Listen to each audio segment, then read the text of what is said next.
Welcome to the Great American Collectibles Show, heard Wednesdays at 6:30 p.m. Eastern on PSA.com and the PSA Facebook page. The Great American Collectibles Show is brought to you by PSA and the National Sports Collectors Convention. Tonight's headlines are brought to you by Sports Collectors Daily. For all of your hobby news, features, and more, visit sportscollectorsdaily.com. And now, your hosts, Tom Zappala and Rico Petrocelli. Welcome, Rico. Well, thank you very much. I want to welcome everybody. The Great American Collectibles Show. We have a great show.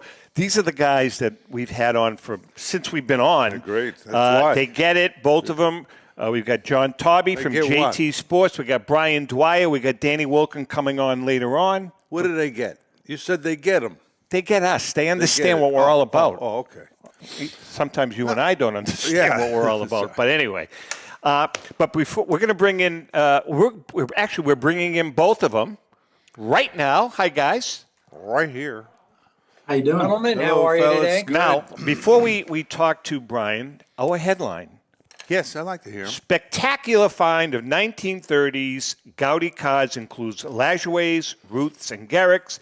Descendants of a former Gaudi employee are feeling like a person who wins the lottery 2 times. An employee's grandchildren found more than 20 high-grade Babe Ruth cards from a stash of 1933 Gaudis that were auctioned off in mid-November.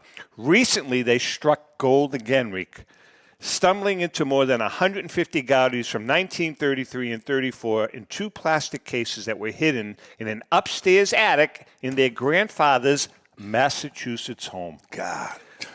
Now, this is a quote, and I don't even know how this guy he can't even speak English, never mind quote. The new haul includes 2 1933 Gaudi Nap Lajoie cards that Heritage Auctions Executive Vice President Derek Grady calls, quote, spectacular. Grady said, it's an actual quote from Grady that they are spectacular. There are also 2 1933 Gaudi Ruth cards, 3 Garrick cards. 2 of the Garrick cards are from the 1934 and the others from the 33 set. If you want to read the entire article, go to our good friends at sportscollectorsdaily.com. Sports Collectors Daily, that's where you get the news of the hobby. Rich Miller, good guy. I was saying, guys, there's still finds out there. Yeah, that's a good question, right out of the gate. I mean, it's great. It's exciting that this stuff has come up. Brian, I'm going to direct that to you, and Rico's making a great point. There are finds that are still out there, huh? 100%. We never know what's going to be on the other end of a phone call, and that's what keeps us showing up and doing what we do. And, John's on the program. We just had the pleasure of sending John a newly discovered bat from Mickey Mantle that came to us out of the blue and newly discovered, and John was able to authenticate it for us. So that'll be in our summer auction, and it's just super exciting knowing that stuff's still buried out there. It's amazing, and Ellen and I, we're like antique freaks. In the summertime here in historic Massachusetts, there's always yard sales and flea markets and stuff. Yeah. I haven't found a damn thing yet. Well, people are getting heads up now, but this was up in an attic, which is fabulous. So everybody out there, any collectors out there, go up to the attics and start breaking it down. Start kicking in walls. Yeah, do all that good stuff, right, John? Old houses. All right, Brian, you've got an auction coming up. You've got all kinds of stuff coming up. Tell us what's going on right now. You have an auction that's active as we speak. Yeah, we have our May Encore auction active now through Sunday, and 3,100 lots, give or take. Everything from 19th century right on up to modern. We've got a great Mickey Mantle collection, PSA 8s, a couple 52 Topps mantles, 51 Bowman mantle. Great selection of cards on the heels of our $19.5 million spring auction. And then we're gearing up for a big summer auction that coincides with the National. So things are busy around here. That's great. Yeah. Pretty cool. The Mantle rookie card, you've got 2 52s or 3? How many? We've got 2 52s and then 151 and Bowman. 151 Bowman. What's the grade on the 51 Bowman? It's a 5. 5. I'm trying to get the, I own one of those cards, Rick, and I've got to get the love for that card up there. The love? Yeah, the love for the 51 Bowman, man. Yeah, that's a great card, but It's not the 52. you have one? I do have one. So you don't want to sell it, do you? No. Oh, I was going to give you No. $50. No, 50, but 60 Brian, bucks. you know, I mean, how can we get that card more love? I mean, I've always loved that card. I owned one myself before I owned the 52. I think, just seeing these prices continue to escalate, people are going to see the disparity between 52s and 51s, and the 51 will come around. But 52 is the granddaddy of Topps cards, so it's going to be tough to break it down, but 51 Bowman's still a value play, in my opinion. Hey, John, you don't collect cards, do you? No, No, just strictly bat guy. strictly back guys. So, I did collect, and years ago did what a lot of people did, called up Mr. Mint, came to the house, and he took my collection. I had a run of complete sets from 1953 to 1990. Very Topps, cool. Bowman, and Fleer. Very, very, very cool. Yeah. Yeah, no, I mean, that's what it's all about, Brian. But you know what we're seeing now? It's kind of like it's starting to become like, to me, a breath of fresh air. I don't know if you're seeing it on your end, but we were really concerned at the beginning, and I know you've talked about it with us for a long time now, over a year, about this modern and ultra modern market that's out there and that has exploded. But I'm, after talking now to a lot of these, I guess the word is millennial collectors, a lot of them are starting to gravitate towards the vintage stuff, learning about it and buying them. Are you seeing that? Yeah, I've always viewed modern as a gateway. It's how I got my introduction to vintage. I got my feet wet with modern cards when I was younger, and then I started clawing my way backwards.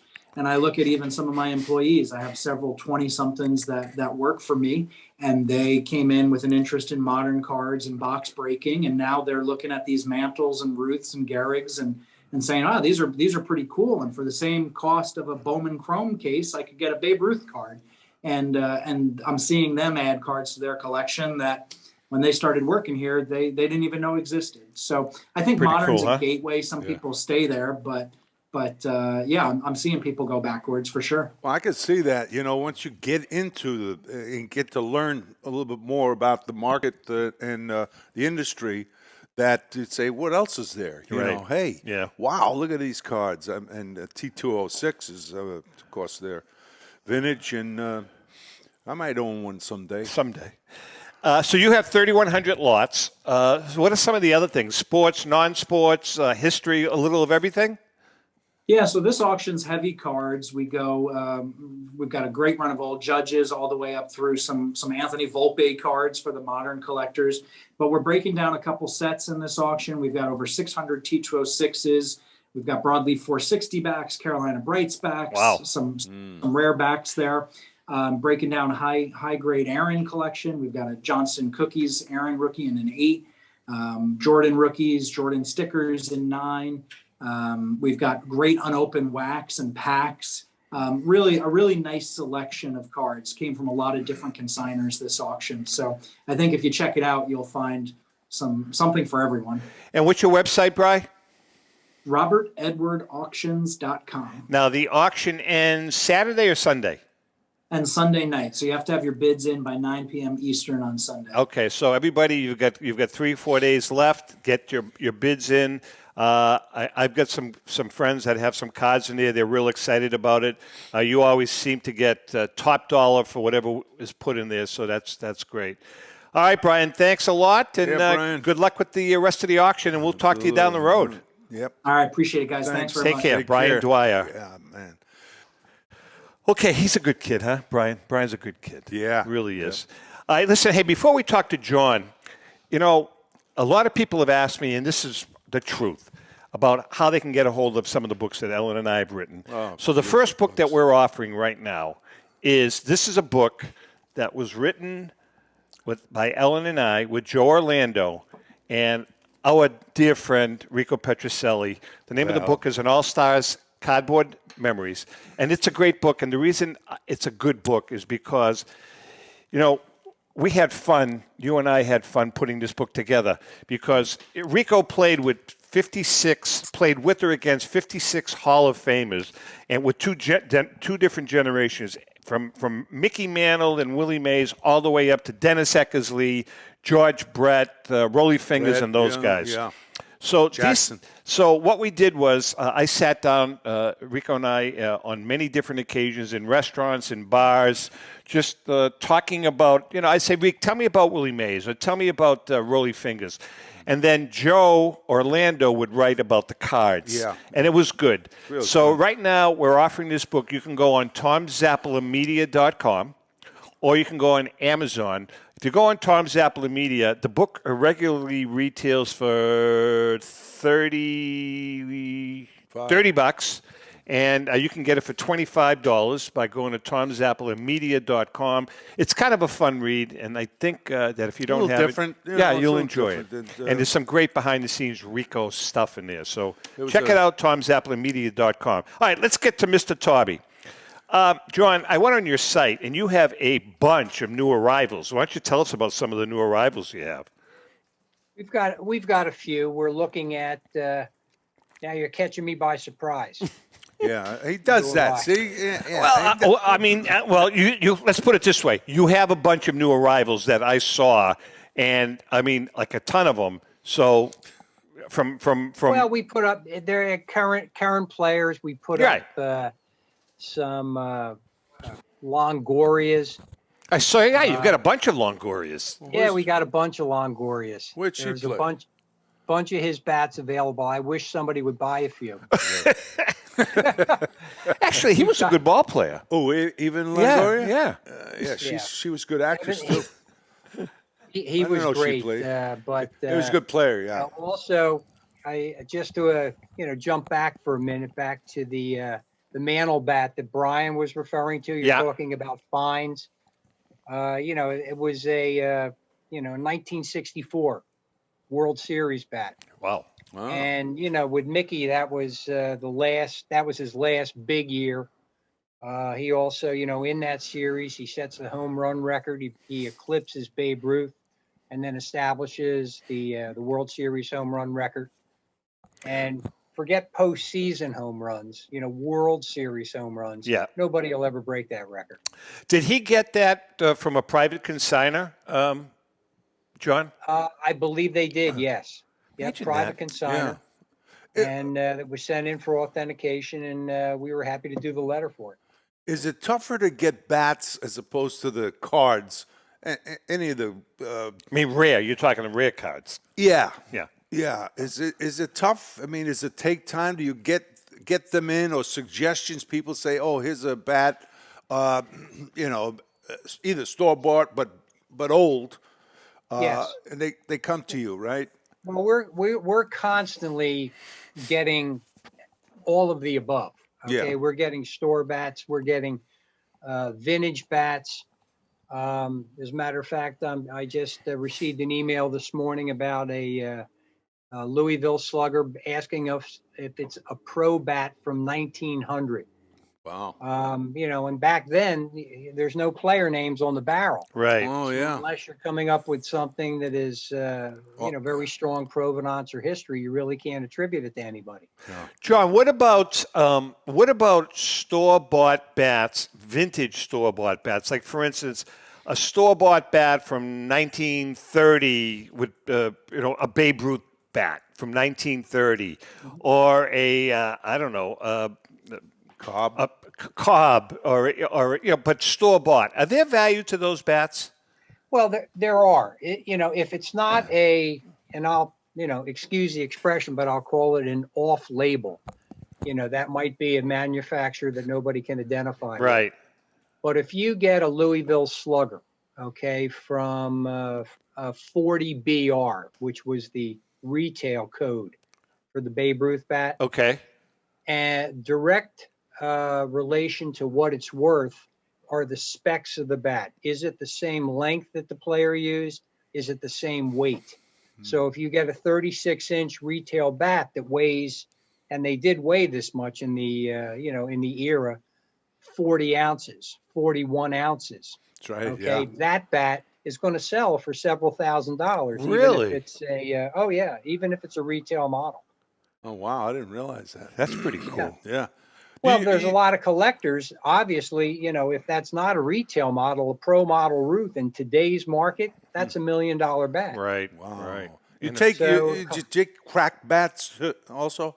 Old Sure. crack bats? Take them, Sure. yeah. Crack bats, some collectors prefer cracked because Yeah. it establishes more likelihood of game use. Oh, right. So, I did a card show a couple of weeks ago, and a guy came up, he has his little son there. My bat, game-used bat, and it was definitely mine. I had my number on the, on the what do you call there? And it had pine tar on it. I says, where the heck did they get this bat? How? And I mean, it wasn't cracked, but he had a second one that was cracked. Of yours? Yeah, of mine. No, I'm not talking about worth. I know it's not worth anything, but, Well, did how you do ask the question? What question? How he got it? No, of course not. I don't want to embarrass him in front of his kid. Well, maybe he got it from you. No, he didn't get it from me. But Rico, did you ever gift any bats or no, give them You to never gave any out? fans or- I never gave a bat out. I didn't. Like if a bat was cracked after a game, you never handed a bat to like a kid or No, something? no. I mean, that wasn't done much back then. No, anyway. no, you couldn't. By the way, Finley with the Oakland A's, Billy Canigliaro told me, he says, if you crack the bat, the only way you get another bat, a good bat, is to give it to. You had to turn it in? You got to turn it in. Oh, holy mackerel! Oh, God. But I love the bat collecting stuff, man. And we hear, when we talk to former bat boys from the 50s in that era, they tell us that when players crack bats, there would be a separate bin where the cracked bats would just get dropped. yeah, And in most cases, the bats were left there after the game, and the bat boys ended up with them. yeah, Wow. yeah. They That's right. took Nobody wanted them, We just had in the last month or so, and we're going to have this bat at the National, a beautiful Mel Ott bat. And the history, the original owner, this bat came out of a trash can after Wrigley Field. It was cracked during the game, and they were actually throwing the bat away. Oh, Can you man. imagine that? Yeah. Jeez. And it's a rare Mel Ott bat. Beautiful. John, do you ever go? We have a little time, David, right? John, do you ever yourself, go to a flea market or a yard sale on your own self? And has that ever happened where it's like, wow, and you spotted something? I am not a flea market guy. I have honestly, I have never gone to a flea market. Really? All right. Honestly, besides we're busy, thank God, knock wood. Sure. And the material, we're fortunate to be, prominent in the industry in the area of game used bats. Yep. And there's a constant flow of material through the office. I don't know if you remember this. Ellen and I went to, there's a big flea market, David, the one down in Rowley, there's that, it's outdoor flea market. Yep. Thousands of, right? Yeah, I think you find. I went looking for one piece of baseball memorabilia, anything, just to see it, right? Yeah, we think. There was probably 500 tables. We found one thing, a Rico Petrocelli, one of those little bats this big. Oh, yeah. A little toy bat, Yeah, a they wooden sell bat. That was the only thing we found. All right, so we're chatting with John Taube. We have a lot to talk about. Bats, and more bats. Hang in there. We'll be right back. Hi, this is Dan from Memory Lane Auctions, here to remind you that the renowned Memory Lane Collectibles Company has served as a beacon of light to the collecting community for the past several decades. Indeed, folks, it has been our utmost privilege and pleasure to provide the most enthusiastic collectors with an abundance of the finest sports cards and memorabilia for America's most coveted sports personalities via our world-class auctions. Whether you choose either a private sale transaction or the auction route, Memory Lane cordially invites you to reach out to us to maximize the value of your prized possessions.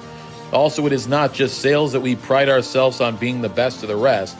because if you are seeking a particular keepsake for your esteemed gathering, we will be relentless in our quest to find that special piece to fulfill your collecting dreams. So no time to wait. Reach out to us today for the purposes of capitalizing on our unparalleled marketing capabilities. Simply pick up the phone and dial 877-606-5263. That's 877-606-LANE, or find us on the World Wide Web at www.memorylaneinc.com. Now is the time for your valued consignment to ultimately become another one of Memory Lane's record-setting prices. Since 1996, Brian Drent and the staff at Denver's Mile High Card Company have led the charge in the collectibles hobby.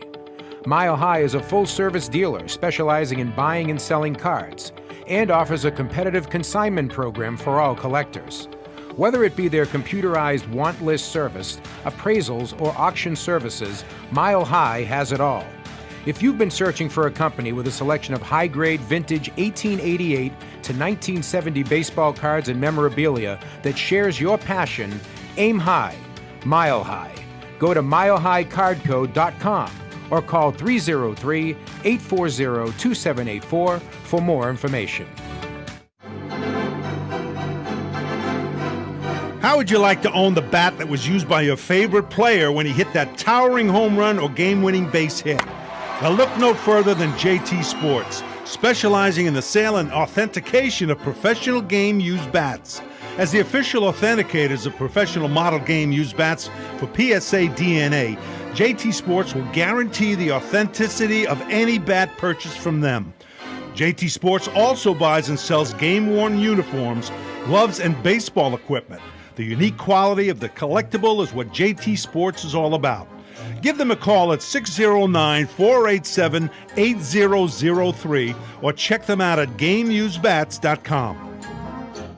Pristine Auction is a family-owned and operated online auction specializing in autographed memorabilia, sports cards, coins, art, and collectibles.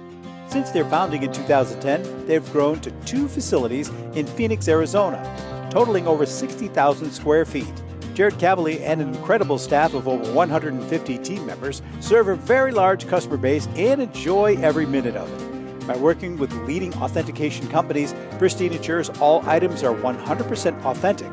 In addition, third-party authenticators regularly travel to Pristine Auction to provide authentication services on site.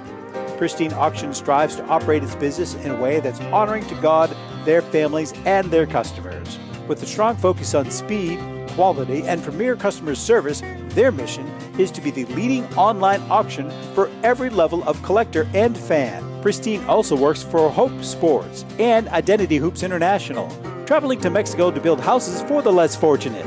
Pristine Auction offers several online auction formats with thousands of auctions ending each day. For more information, go to pristineauction.com. That's Pristine Auction, the best in the business. Now on deck with Rico Petrocelli. Hi, my name is Chloe. Time for On Deck with Rico Petrocelli. All right, it is time for our segment On Deck with Rico, brought to us by our good friend Brian Dwyer, who was just on with us, and the great staff at REA Auctions. Don't forget to get your bid in by going to robertedwardauctions.com. That's Robert Edward Auctions for extraordinary results and extraordinary service. Now, look I got a little confused because I got a message from a viewer who asked me to ask a question, and I can't find the viewer's name or address. Okay. So if you're listening or watching, I told you I would ask the question. I need you to text me or message me with your address again because I can't find the damn thing. So here is the question, and this is kind of a cool question, Reek. Your 2 favorite ballparks and your 2 worst ballparks you've ever played in. Your 2 favorite and your 2 least favorite. What was your favorite ballpark? Fenway Park. Fenway Park is your favorite? Well, of course. 81 games I played there. Yankee Stadium. No. Oh, stop it. The Yankee Stadium. You know what? Let's see. What was your second favorite? I didn't think you could hear me. Yeah. What was your second favorite? The second one was, I used to like Anaheim. Anaheim when they moved out there. Closer. Now, why? I don't know. I mean, was it an easy park to No, hit? no, I take that back. It wasn't Anaheim. Two worst. Oakland. I'm sorry. Oakland was tough. When I played there, they were still working on the field, and at night you couldn't hit a ball out of there with a bazooka. Really? Yeah, I mean you crush a ball, and then you got to hit right down the lines. But it was really not a great place to play at that time. That's and New York was the other place that I didn't like at all. Yankee? Yeah. Well, yeah. I mean, why? Yankee Stadium, 400 some feet, 402 feet or something to left center field. My best shot was 401. So if you're a lefty, you'd love it. Oh, yeah, I did. And the old Yankee Stadium was 463 feet to center field. I mean, no chance. But Fenway was the great. Everybody loved Fenway. Lefty or righty? Yeah. Kansas City was tough, too. Was relatively new and had the AstroTurf. That was nice, but same thing. You couldn't hit a ball out of there for a long time. Day games, yeah, they would jump out of there. Day games were a lot. All the day games in all those parks, you had a better chance. Yeah, you like playing day games better. Oh, I love playing day games, yeah.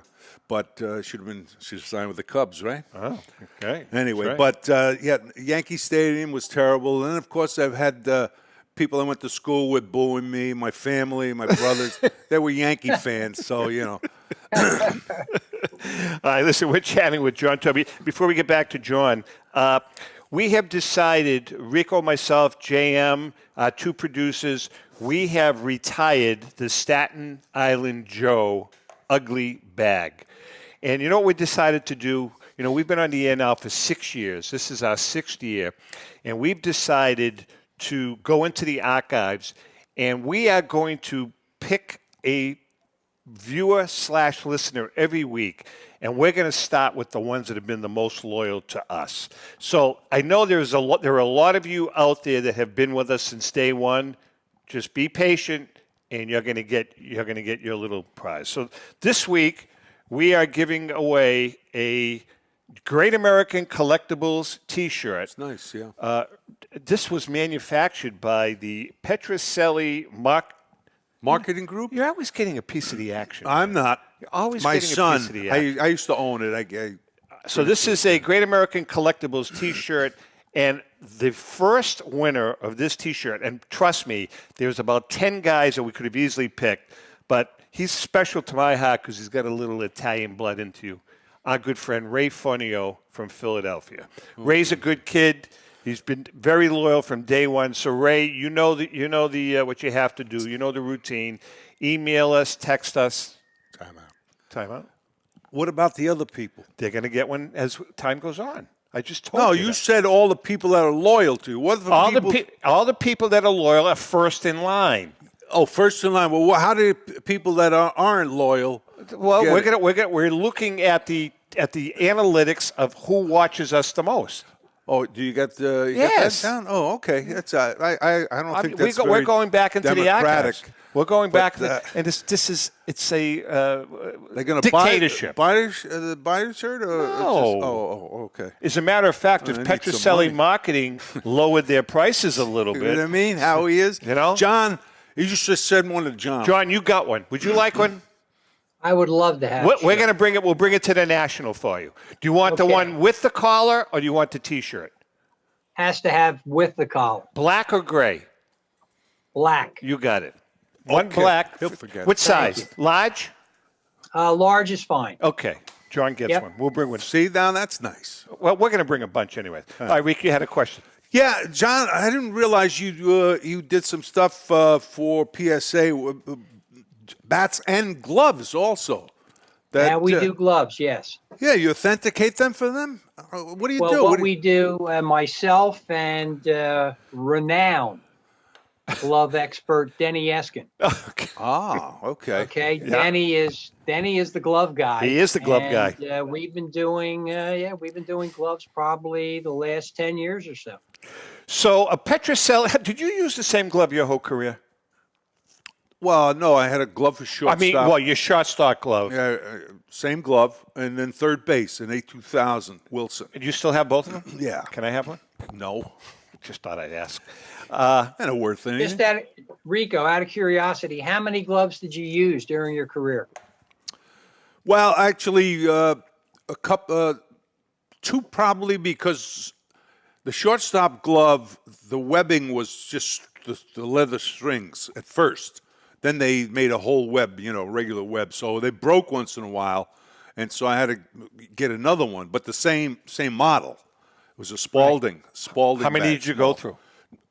One plus I had a backup. That's it. Okay. Yeah, and the third base. I played 8 years of shortstop and 5 of third base. The one at third base I used the whole time. Really? An A2000. So when you played third base, did you have that glove, or did you go out and get one? Wilson came around. The glove manufacturers would come around once a year, and you could take a glove, whoever you signed with. The Spalding was there, Wilson, Rawlings, and you'd pick your glove because I signed with Spalding.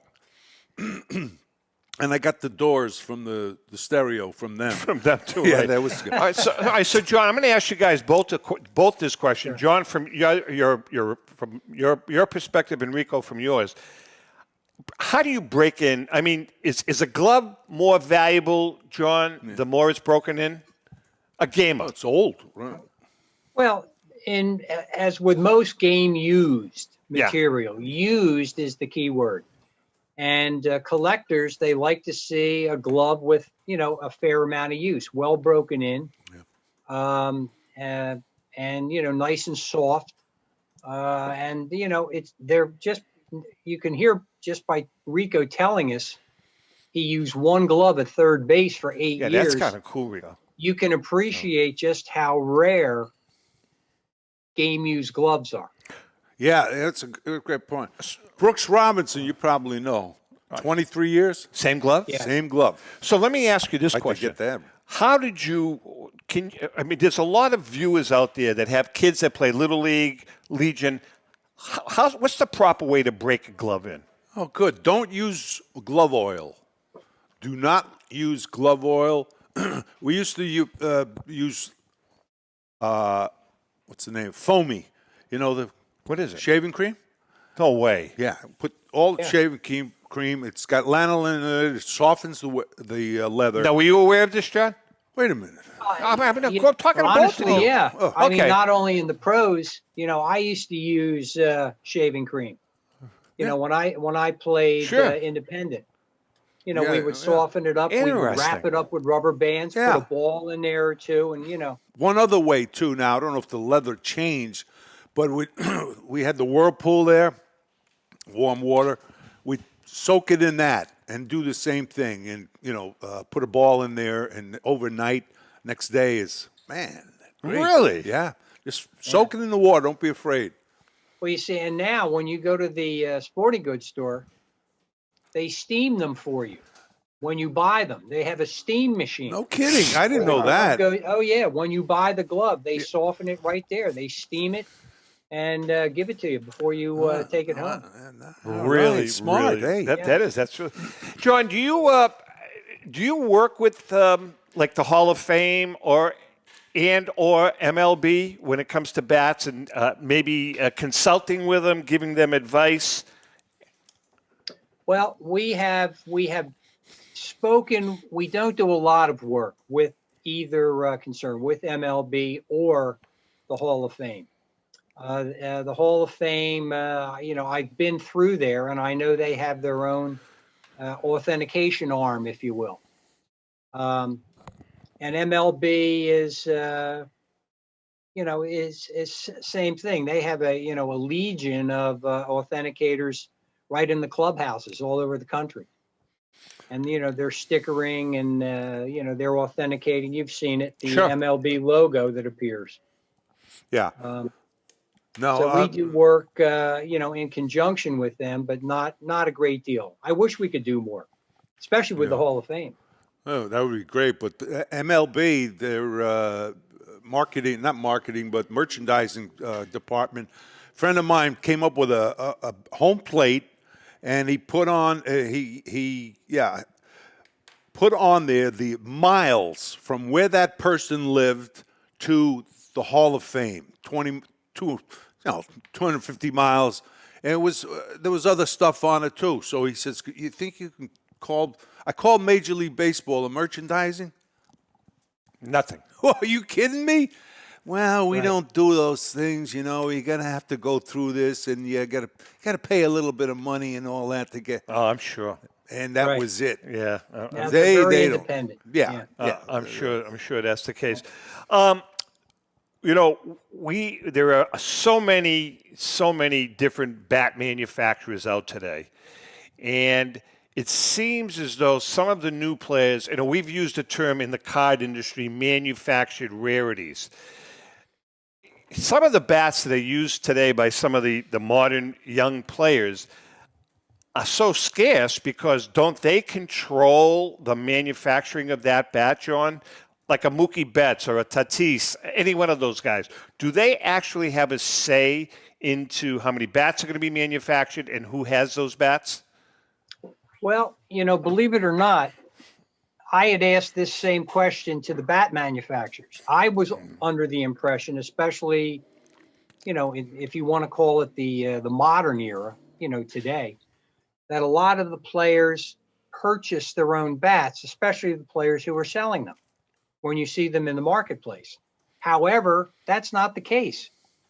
And what I found was, I mean, not only a high percentage, but nearly 100%. You know, manufacturers were telling us 98%, 97% of the bats manufactured for the players are actually purchased by the team. Really? Yeah, purchased by the team still. And, you know, I found that very surprising.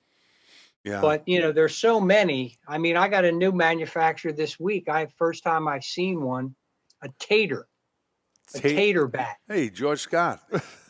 Tater bat. Wow. Unbelievable. So these bat manufacturers, like let's use this company Tater. So what do they? It's got to be an MLB authorized bat, correct? So what do they do? They pitch Major League Baseball?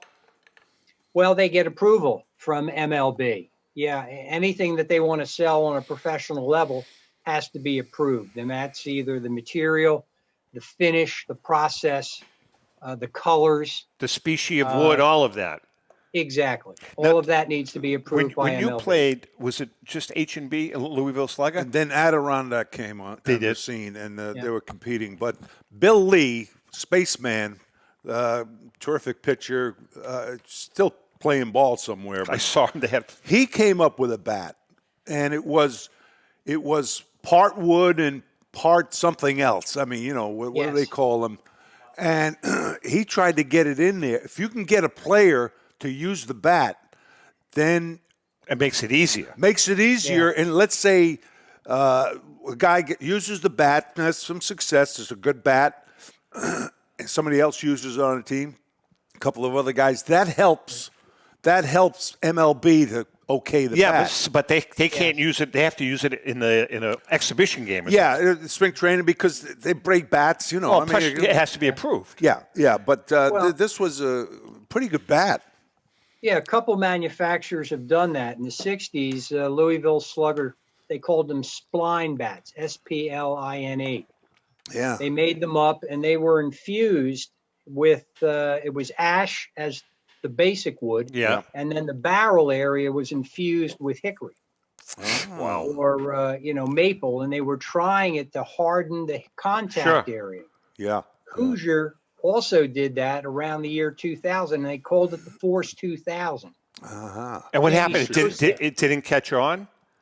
Well, honestly, hickory and maple, especially maple. Sure. Maple supplanted, that. They didn't have to infuse it. They had ash bats for the players who preferred ash. And then the majority of the players today are using they're using birch and they're using maple. John, what about fakes? Do you stumble upon a lot of fake bats? He stole my question. We stumble upon professional bats that are used by other than the player. Not necessarily, a fake bat to me is something that somebody creates, that they make it. We don't run into that, but we run into quite often a major league bat that is gifted by a player. It may be and when the player gives it away, it's brand new, it's mint, it's unused. Oh. But then it comes into the office with use on the bat that is contrived. Like we'll see. Did you ever see the batting cage balls that look like big golf balls? Yeah. We'll see those small holes. As a ball mark. We'll notice the ball mark from a ball like that. Yeah. And these are being, that's we see that quite often. Oh, that's great. Wow. I mean, that's is the bat market changing, John? For I mean, listen, you're a vintage guy. I'm a vintage guy. Rico's a vintage guy. Are the young those young investors / collectors gravitating towards buying the modern bats? Yes, and also gravitating to. There's a few. Well, quite a few. The market is very strong right now. Right. You've talked to Brian, you've talked to the auction companies. Private sales are very, very aggressive price-wise right now. And there's a whole new body of interest in the vintage players, which we didn't see, 5 years ago. Wow. There was Babe Ruth, there was Ty Cobb, there was Mickey Mantle, Willie Mays. And Rico Petrocelli. Right, and Rico. And they're going like hotcakes, huh? And then for the second tier Hall of Famers, when you drop down and, this, I'm not pointing fingers at any particular player, but when you got into the Bill Mazeroskis, the Billy Hermans, the Chuck Kleins, when you got into that level, which had been strong, 15 years ago. All right. That area softened up. Now today, there is now an influx of people who are again trying to amass a Hall of Fame collection. Very cool. And we're seeing an uptick in prices across the board on vintage material.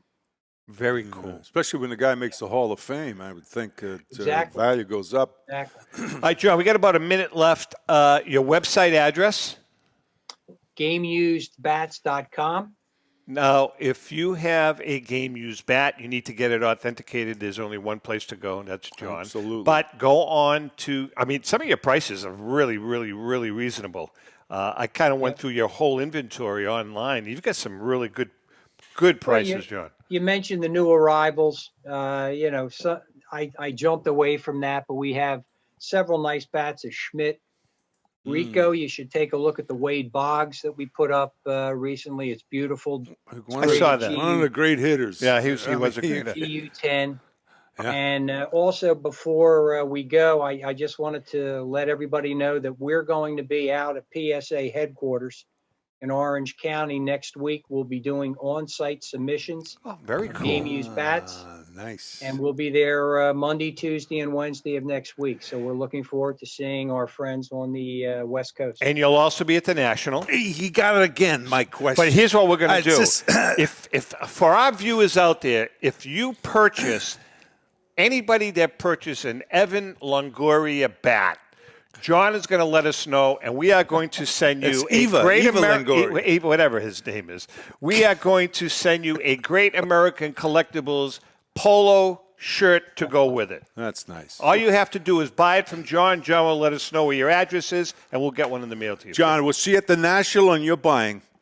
No, just kidding. We look forward to seeing you, man. We have a blast. That's the deal. All right. All right, John. We love Great you. to see you. Thanks, John. Take care. Have a great See week. you. All right, we're going to take a quick break now. When we come back, Danny Wulkan from Memory Lane / Pawn Stars is going to join us. Hang in there. We're going to be right back. This is Brian Drent, president of Mile High Card Company. Is your sports card and memorabilia collection properly insured? For easily replaced personal property, homeowners insurance is all most people need. But for prized possessions that you may have spent a lifetime collecting, it doesn't go nearly far enough. Collectibles Insurance Services has been insuring for over 50 years. They offer a full range of protection and a $0 deductible at an affordable rate with no appraisals required. I know because they insure my collection. If you have a minute, go to collectinsure.com and learn more about insuring your personal card or memorabilia collection. It's often been said that championships are won on the practice field, and world records come only to those willing to work harder than everybody else. Heritage Auctions is the world's largest collectibles auctioneer because we believe that becoming the best is only an invitation to the challenge of remaining the best. This requires the skills of the hobby's top experts, capable of identifying and maximizing value for our consigners. It requires the most visited website in the industry, courting a global audience of collectors over 1.5 million strong. It requires a dedicated press department that expands our global reach far beyond the entrenched hobby marketplace. It's hard work, but a simple premise. Present the finest collectibles to the largest population of potential buyers, and world records will come. We invite all listeners to put the unmatched power of Heritage Auctions to work for you. Auction evaluations are always free, and our commission-based fee structure ensures that our interests are always aligned. The highest possible price for your collectibles. There will always be new world records to chase, so let's chase them together.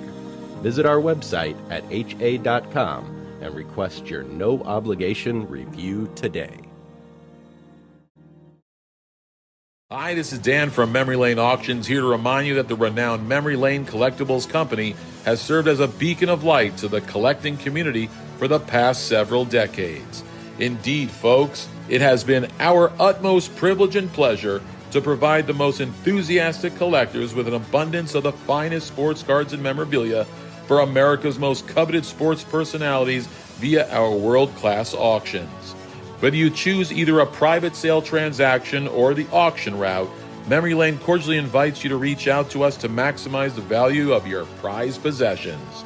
Also, it is not just sales that we pride ourselves on being the best of the rest, because if you are seeking a particular keepsake for your esteemed gathering, we will be relentless in our quest to find that special piece to fulfill your collecting dreams.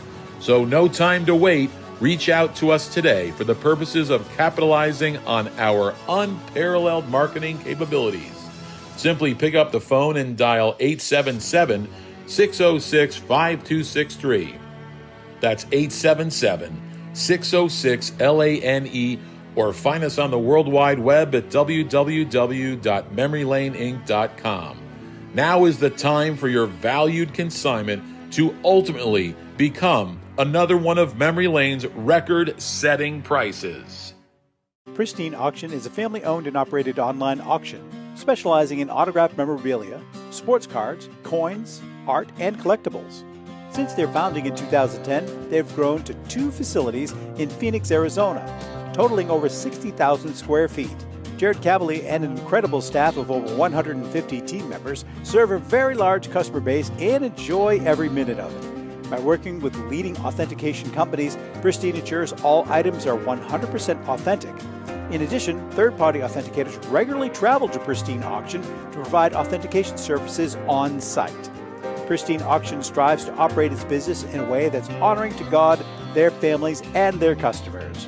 With a strong focus on speed, quality, and premier customer service, their mission is to be the leading online auction for every level of collector and fan. Pristine also works for Hope Sports and Identity Hoops International, traveling to Mexico to build houses for the less fortunate. Pristine Auction offers several online auction formats with thousands of auctions ending each day. For more information, go to pristineauction.com. That's Pristine Auction, the best in the business. With so many fakes out there, it's hard to figure out if the sneakers you want are real.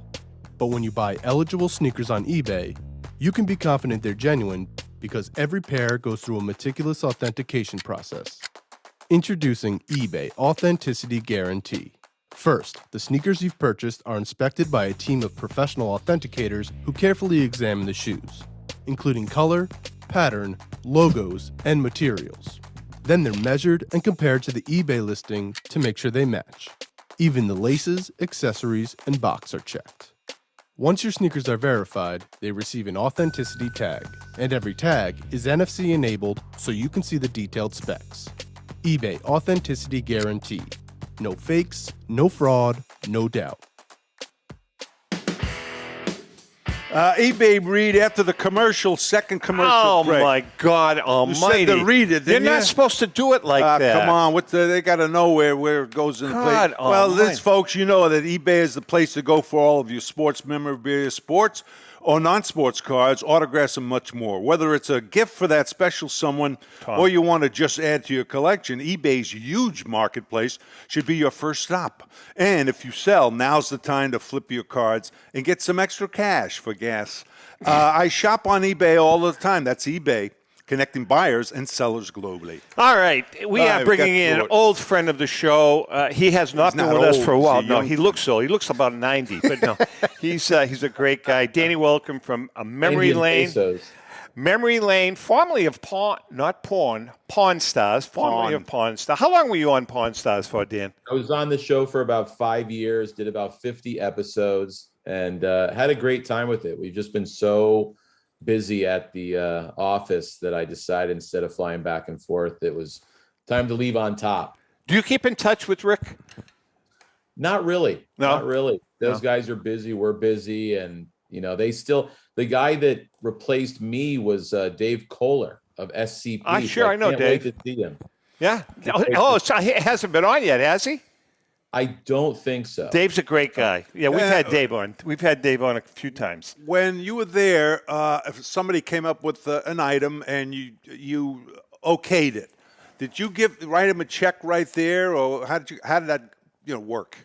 I would be the one that would appraise all the memorabilia. Yep. And if Rick didn't want it, there were times where he would say, if you want to buy it for the price that the guy's willing to sell it at, go ahead. So yeah, I'd cut him a check. So there were perks to it. He definitely included me in different deals, introduced me to, different clients that were looking for stuff.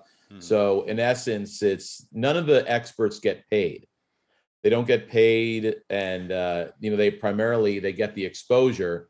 So in order to make it have a mutual benefit, it's I was able to get deals and right. It had to really help you and Memory Lane, either or, right? Because I know you work privately also. Hey, Danny, I got to tell you something. Tomasulo, he's distraught that you're on and he's not. That's all I'm saying. He says, how can you have him on? I have the looks. I'm the guy with, and I said to Joe, you're out. Danny's in, you're out. It's as simple as that. Yeah. Hey, listen, you have an auction that closes on the 21st. Tell us about it, because this is huge. It's big. It's absolutely big. This is probably going to be the biggest auction ever. Manny Gordon, who we dearly miss. The guy was he was the greatest. Just a legend in the hobby. Yeah, but he would collect the type of stuff that he would collect would be, you hear in the industry that a card's graded a 9. So when you look at his collection, it's like his stuff is really like all 9.9s because his background, he was a diamond dealer and everything. So you look at all the quality, it's not the quantity as much as it's the quality of his Gowdy cards. The first 5 lots in the auction, are the Ruth Gowdys and the Garrett Gowdy card. But, he collected everything that was so high end. It wasn't a low end 9 or a mid-grade 9. Everything was so pristine because his eye with diamonds transferred into his eye with cards. Very, very cool. Now, how many lots in the auction? God, there's 2,092. I think I'll tell you right now. Yeah, there's 2,144. I stand to correct myself. 2,144 lots. Jeez, and what else besides the Gowdys? What else? You guys have all kinds of cool stuff. Yeah, well, just to let you know, the 33 Gowdy Ruth right now, the card number 144, it's well over $600,000. It's insane. Guys on cardboard. This is cardboard encapsulated in plastic, and the demand for this stuff has gone through the roof. Lot 5 is a Gaudi Gehrig that's incredible. It's card 92, and that is over 550,000. Imagine that's I mean, it's crazy. It's insane. It's insane. And the other thing, we have a lot of cool unopened packs. We have a 48 leaf pack, which is, over about 60 grand. And we've got a really cool 76 football cello with Walter Payton's rookie card right on the front. Beautiful. And that's only at 25 grand. Unbelievable. Just Danny, you've been in this industry, in this hobby a long time. Have you ever seen anything like we have seen the last year and a half or 2 years? To compare years ago, proportionally, monetarily, I've only seen this happen once where things were hot as hell, or things just were escalated. But that was pretty much in the 80s. Today there's so much new money, and it really is incredible. You have people paying over $1 million for a video game, and these video games are from my generation. So it's, at 50 years old, you should at least have, some video games laying around. But like these Punch-Out, Mike Tyson Punch-Out and Donkey Kong and all this, all these video games, it's insane. What is a Mike? I used to kick my son's ass in that game with Mike Tyson Punch-Out. I figured it all out, and I used to go right through all the boxes. What does that game go for now? It just depends on the grades. WADA is a part now of PSA, and they're grading the games. But one could go for 10,000, one could go for 200,000. Kick his butt. It's insane. But cards are continuous. It's all about the population of the card. Right. There are certain cards, that are out there, many in nines, like the Koufax rookie, the Namath rookie.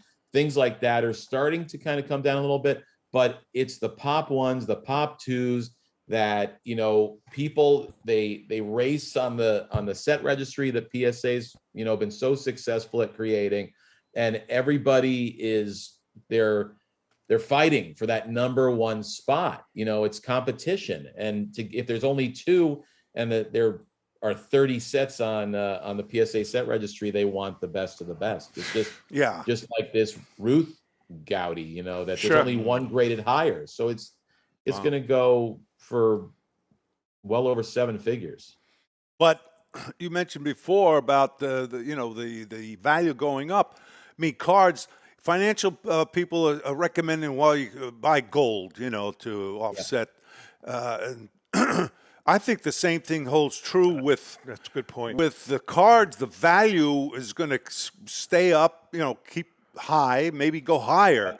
People buy diamonds, they buy gold. Well, not only that, but with the economy as it is right now, I mean, it's almost like it's a better investment. I mean, I look at some of my IRAs and some of my investments, and then I look at my card values, man.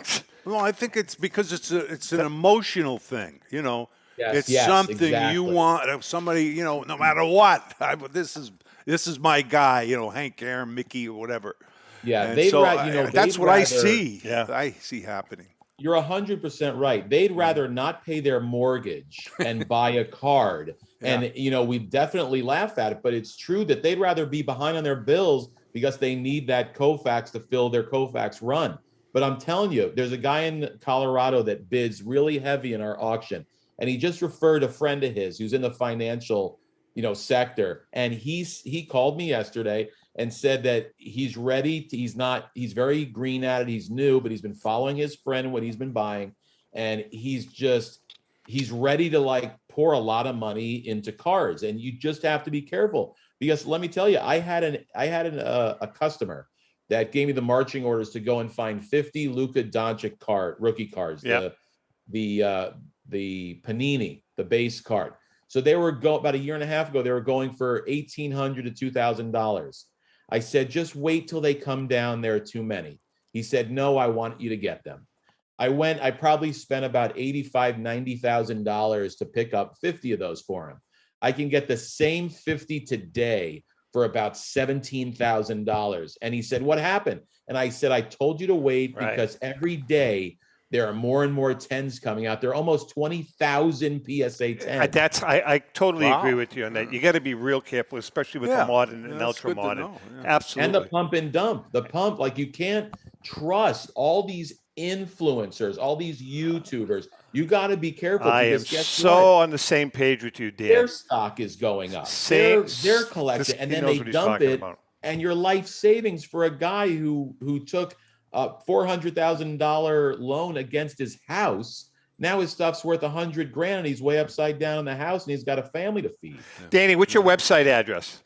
www.memorylaneinc.com. And I'll tell you, there's a lot more stuff in the auction. There's a Pete Rose debut ticket.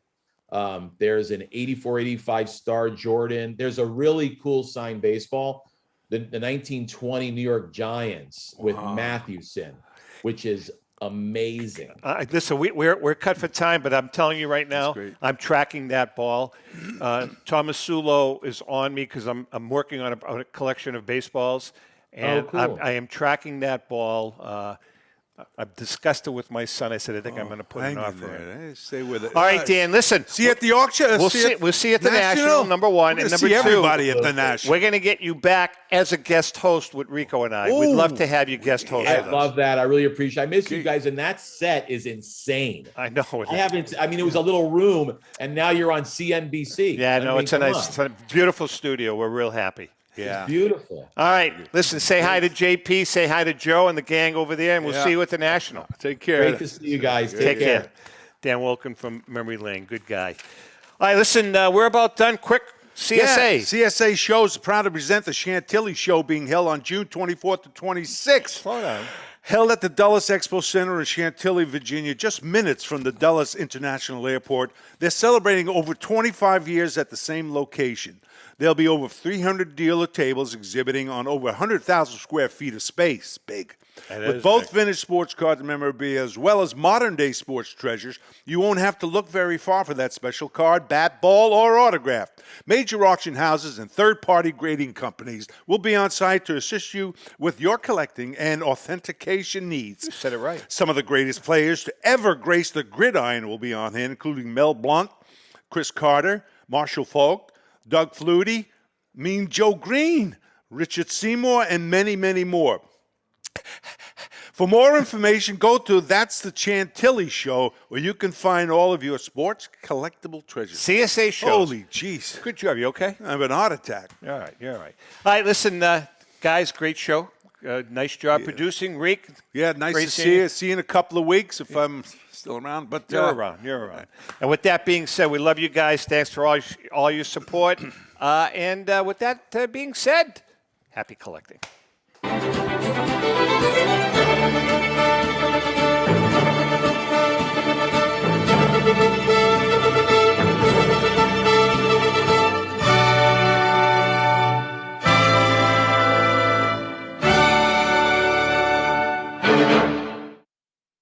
The views and opinions expressed by the hosts, guests, or callers of this program do not necessarily reflect the opinions of the Studio 21 Podcast Cafe, the United Podcast Network, its partners, or affiliates.